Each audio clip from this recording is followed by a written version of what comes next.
الحمدللہ رب العالمین والصلاة والسلام علی سید المرسلین وعلی آلہ وصحبہ اجمعین، اما بعد۔ جب ہمارا کوئی بھائی ہمارے سامنے موجود نہ ہو،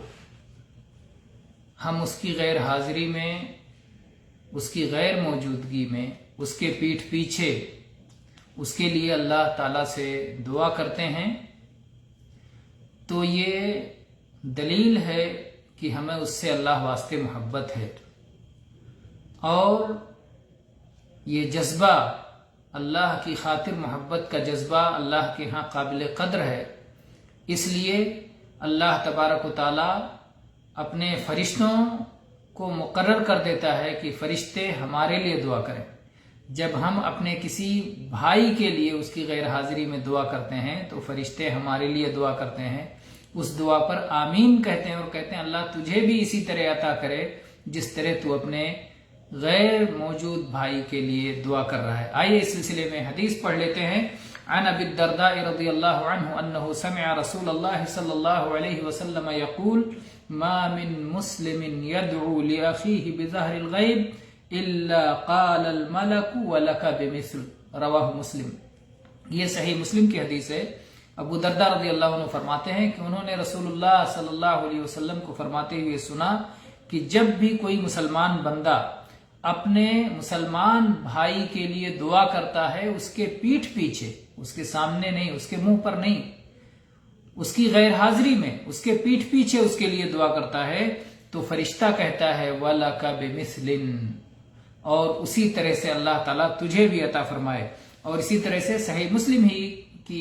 دوسری روایتین الفاظ میں ہے ان رسول اللہ صلی اللہ علیہ وسلم کان یقول دعوت المرء المسلم لأخیہ بظہر الغیب مستجابہ،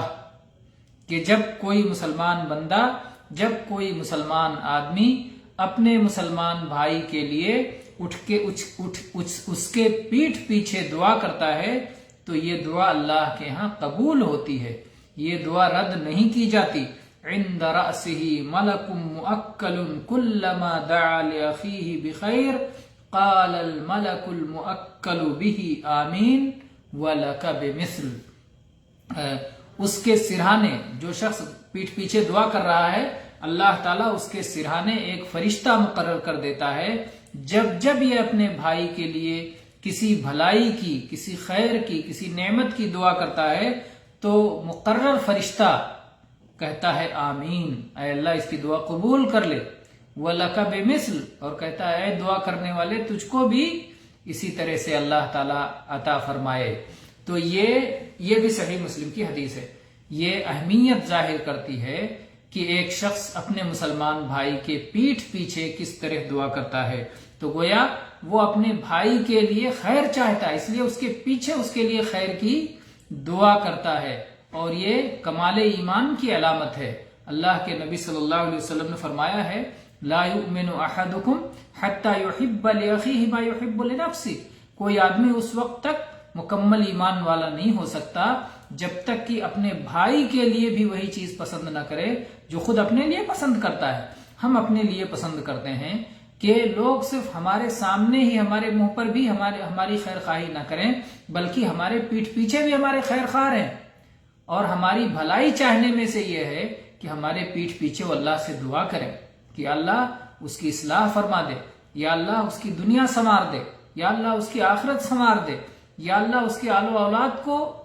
سنوار دے، یا اللہ اسے صحت و تندرستی عطا فرما، یا اللہ اسے مال و دولت عطا فرما، یا اللہ اس کی تنگ دستی دور کر دے، یا اللہ اس کے اوپر سے قرض کو ختم کر دے، یا اللہ اس کی پریشانیوں کو ختم کر دے، پریشانیوں کو دور کر دے۔ تو اس طرح سے جب کسی کا نام لے کے ہم اس کے پیٹھ پیچھے دعا کرتے ہیں تو گویا واقعی میں ہم اس کے ہمدرد ہیں، اس کے خیر خواہ ہیں، اس سے محبت رکھتے ہیں، اور یہ چاہتے ہیں کہ اللہ تعالیٰ کی طرف سے اس کے لیے خیر کا نزول ہو، اور آفتوں کا زوال ہو، اور مصیبتوں کا خاتمہ ہو۔ اور اسی لیے اللہ تعالیٰ نے یہ طریقہ بتایا ہے کہ یہ اہل ایمان کا طریقہ ہے، اور اس کا اللہ تعالیٰ نے اپنے نبی صلی اللہ علیہ وسلم کو حکم دیا کہ آپ خود بھی ایمان والے مردوں اور ایمان والی عورتوں کے لیے دعا کیجیے۔ اللہ تعالیٰ نے چنانچہ سورہ محمد کی آیت نمبر 19 میں اللہ تعالیٰ نے فرمایا وَاسْتَغْفِرْ لِذَنْبِكَ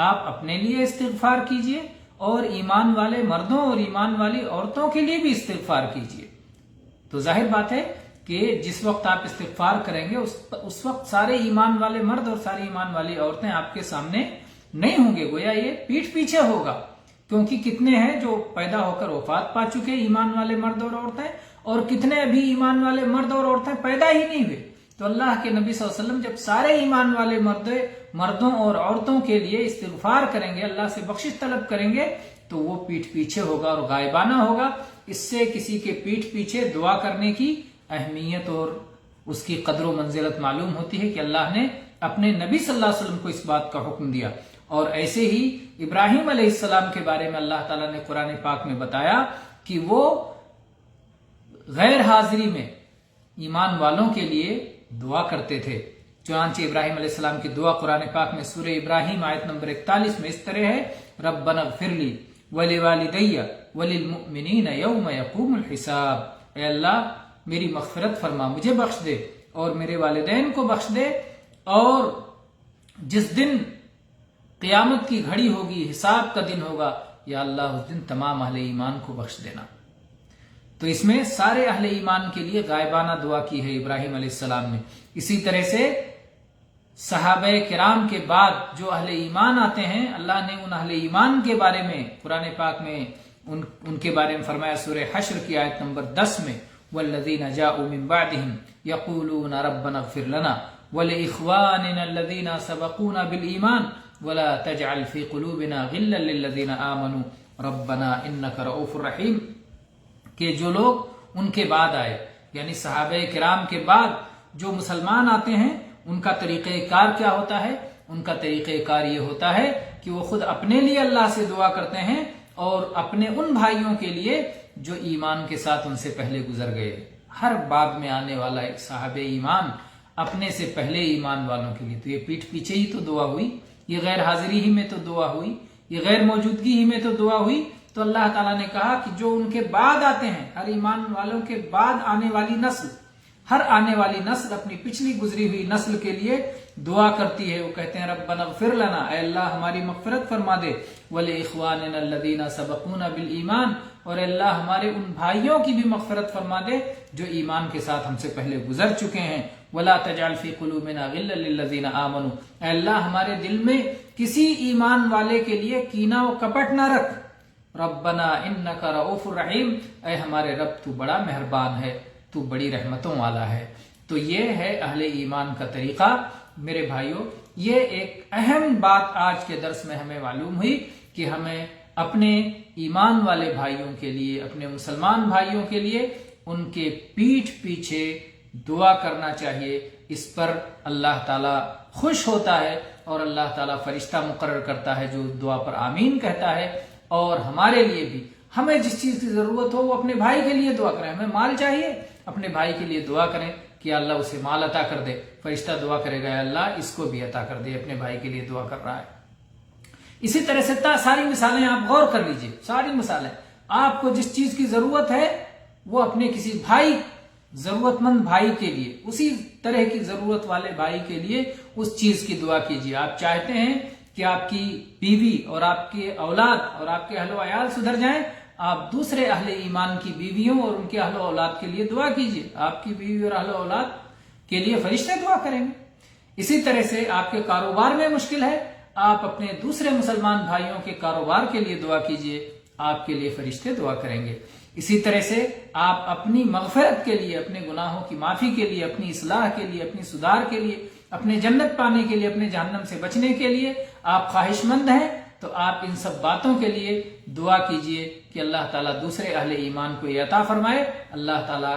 آپ کے لیے فرشتہ مقرر کر دے گا اور فرشتہ آپ کے لیے ان چیزوں کی دعا کرے گا۔ کتنی بڑی خوش نصیبی کی بات ہے۔ اللہ تعالیٰ ہمیں اس کی توفیق عطا فرمائے۔ وآخر دعوانا ان الحمد للہ رب العالمین وصلی اللہ علی نبینا وسلم۔